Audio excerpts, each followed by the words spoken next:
Assalamualaikum dan salam sejahtera.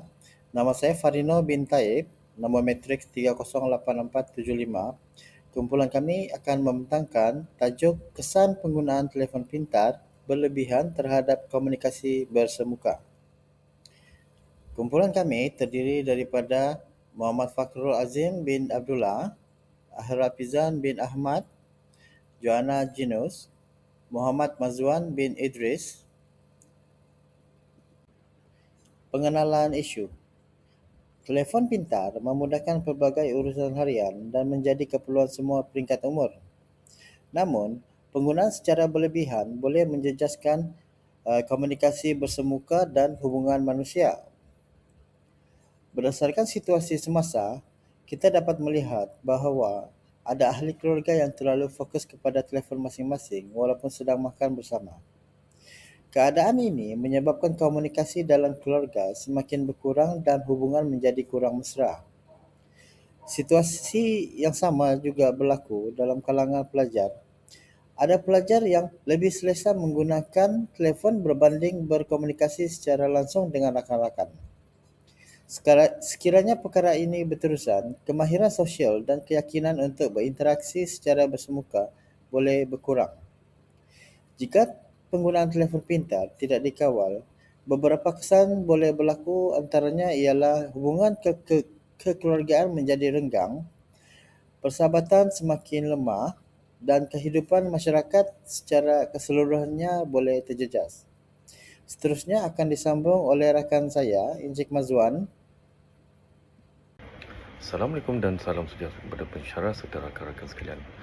Saya Muhammad Mazwan bin Idris, nombor matriks 308498, akan membentangkan perspektif yang pertama iaitu telefon pintar sebagai jambatan komunikasi yang memudahkan hubungan antara manusia. Pertama, telefon pintar menjadikan komunikasi lebih pantas dan berkesan. Pada masa kini, mesej boleh dihantar dan diterima dalam beberapa saat saja. Jika nak dibandingkan dengan dahulu, kita perlu menunggu lebih lama untuk menyampaikan sesuatu maklumat. Jadi, telefon pintar membantu komunikasi menjadi lebih cepat dan efisien. Selain itu, telefon pintar juga membantu kita kekal terhubung dengan orang yang jauh. Sebagai contoh, melalui panggilan video, ahli keluarga yang berada di negeri atau negara lain masih boleh melihat wajah dan berbual secara langsung. Walaupun berjauhan, hubungan kekeluargaan tetap dapat dikekalkan dan menjadi lebih erat.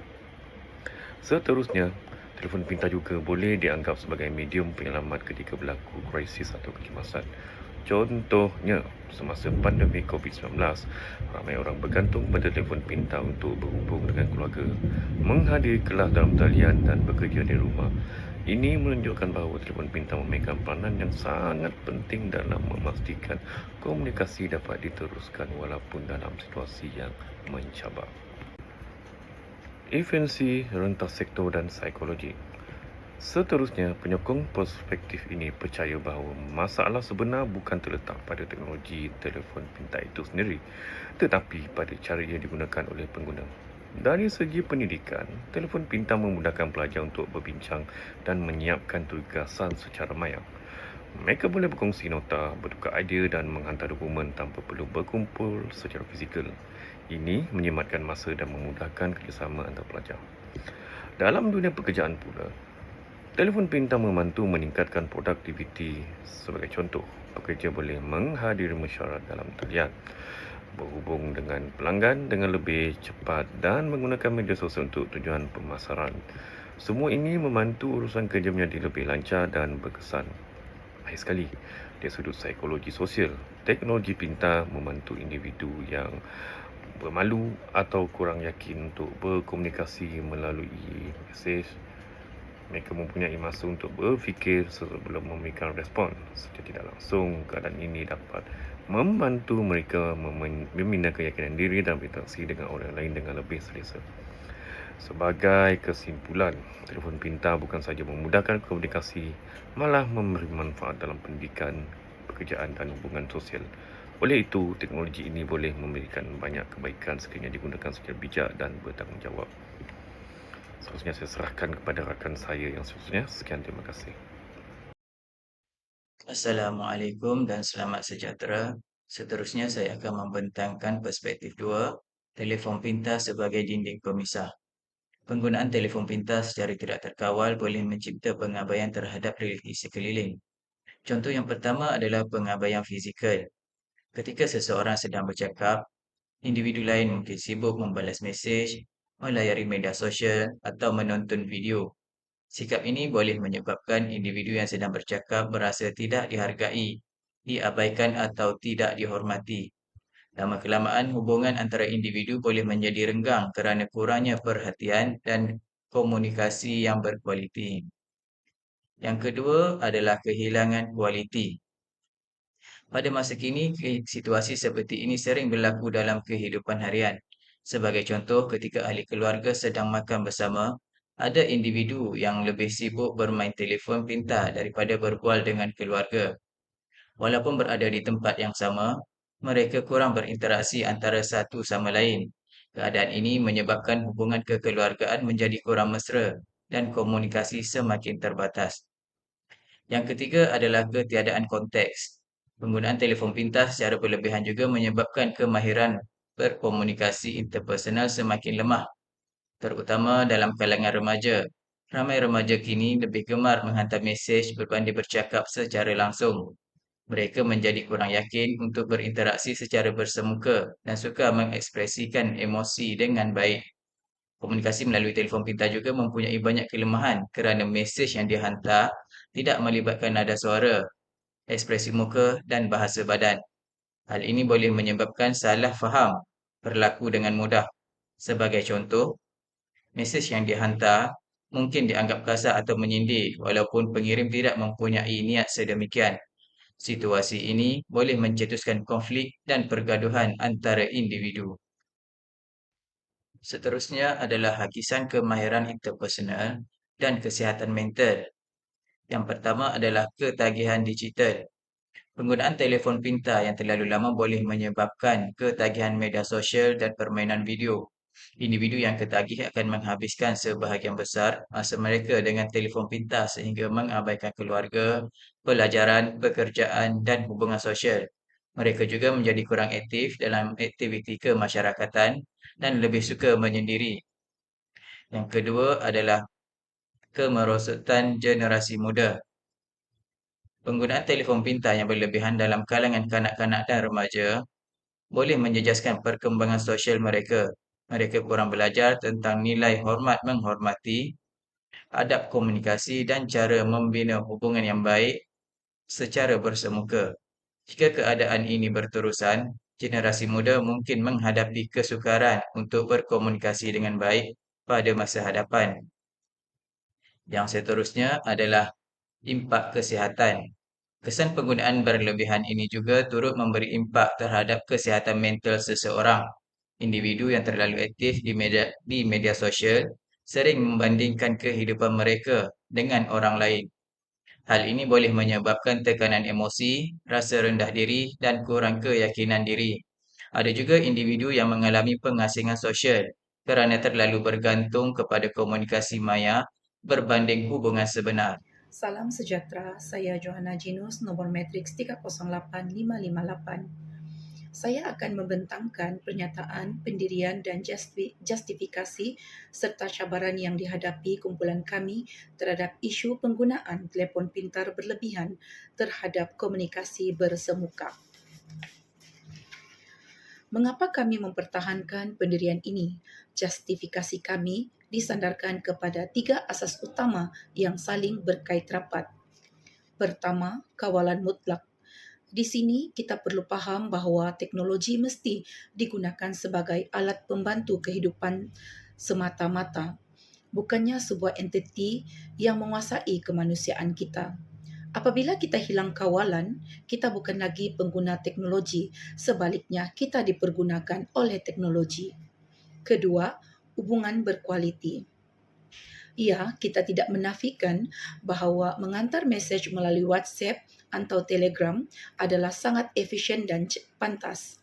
Namun, dari sudut sosiologi dan psikologi manusia, hubungan yang mempunyai nilai keharmonian, empati dan kasih sayang yang mendalam hanya boleh dibentuk melalui interaksi nyata.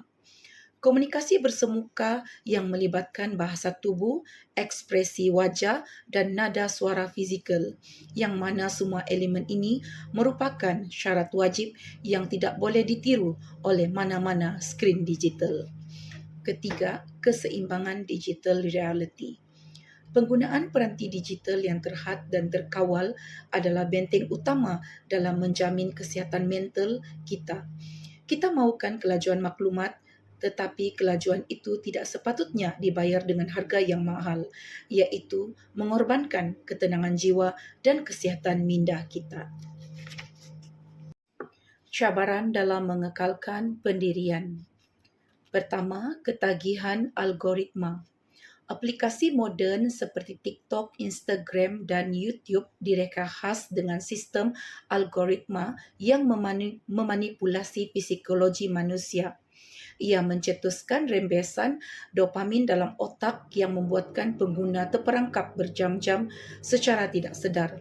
Kedua, kegagalan role model atau suri teladan. Cabaran ini sering bermula dari institusi keluarga. Apabila ibu bapa sendiri sibuk menghadap skrin walaupun ketika berada di meja makan bersama keluarga, ia secara tidak langsung mencipta satu rantaian tabiat buruk yang kemudiannya ditiru oleh anak-anak. Ketiga, tabiat terbena. Mengubah sesuatu tingkah laku yang telah menjadi rutin harian adalah satu peperangan dalaman. Membuka telefon pintar sebaik sahaja terjaga daripada tidur telah menjadi satu refleks neurologi yang sangat tegar dan sukar untuk dikikis. Ketiga, tekanan rakan sebaya. Khususnya dalam kalangan generasi muda dan remaja, wujud ketakutan yang tinggi sekiranya mereka ketinggalan tren semasa. Ketakutan ini mewujudkan satu tindakan sosial yang memaksa mereka untuk sentiasa berada dalam talian dan membalas mesej serta-merta tanpa mengira waktu. Yang terakhir, keperluan struktur sistem moden. Akhir sekali, kita perlu realistik. Sistem pembelajaran hari ini tugasan di tempat kerja sehinggalah kepada urusan pembelian harian. Semuanya telah distrukturkan untuk memaksa penggunaan skrin. Jadi, cabaran terbesar di sini adalah bagaimana untuk kita kekal produktif dalam sistem moden ini tanpa membiarkan diri kita menjadi hamba digital. Okay, Assalamualaikum warahmatullahi taala wabarakatuh dan selamat pagi. Nama saya Ahraf Izan bin Ahmad, nombor matriks 308466. Hari ini saya akan membincangkan impak positif sekiranya pengguna menggunakan telefon pintar dengan baik. Yang pertama adalah komunikasi bersemuka akan lebih berkualiti. Individu akan memberikan perhatian penuh dan hubungan juga akan menjadi lebih harmoni. Yang kedua adalah kemahiran komunikasi interpersonal akan meningkat, iaitu lebih banyak kita bercakap, mendengar dan memahami emosi orang lain. Dan yang ketiga adalah masalah sosial akan berkurang kerana mengurangkan pengasingan sosial, ketagihan media sosial dan tekanan emosi. Dan yang keempat iaitu hubungan kekeluargaan dan persahabatan akan lebih kukuh. Dan yang ini telah menjadikan masyarakat akan lebih menghargai masa tanpa gangguan telefon pintar. Dan yang kelima iaitu kesihatan mental yang lebih baik, kurangnya tekanan media sosial dan meningkatkan keyakinan diri dan kesejahteraan emosi. Dan yang keenam ialah tumpuan dalam pendidikan dan pekerjaan akan semakin meningkat, iaitu lebih fokus menguruskan masa dengan lebih berkesan dan kurangnya gangguan semasa bekerja ataupun semasa belajar. Seterusnya ialah hasil akhir iaitu masyarakat akan lebih prihatin dan bertanggungjawab dan mempunyai hubungan sosial yang lebih baik serta kehidupan yang lebih harmoni. Okey, kesimpulan bagi tajuk kajian kami yang pertama adalah isu utama dia, iaitu pengguna telefon pintar yang berlebihan akan menjejaskan komunikasi bersemuka dan hubungan manusia. Yang kedua adalah pandangan yang berbeza, iaitu memudahkan komunikasi dan mengeratkan silaturahim, manakala pengguna yang berlebihan akan menyebabkan komunikasi bersemuka semakin berkurang. Yang ketiga adalah kesan jika berlebihan, iaitu yang pertama, dia akan menghadapi hubungan yang renggang. Yang kedua, kemahiran komunikasi akan menjadi lemah. Yang ketiga, tekanan emosi dan kesihatan mental akan terganggu, dan juga akan berlakunya pengasingan sosial. Seterusnya, langkah yang perlu diambil. Langkah yang pertama yang kita boleh lakukan adalah mendisiplinkan diri dan menguruskan masa. Yang kedua adalah utamakan komunikasi bersemuka. Yang ketiga, pendidikan dan bimbingan sejak awal lagi. Dan yang keempat adalah pengguna teknologi secara positif dan bertanggungjawab. Hasil akhir iaitu hubungan akan lebih harmoni apabila kita berjaya mengawal telefon pintar. Yang kedua adalah komunikasi akan lebih berkualiti. Yang ketiga iaitu kehidupan akan lebih seimbang dan bahagia. Dan yang keempat iaitu masyarakat akan lebih prihatin dan bertanggungjawab.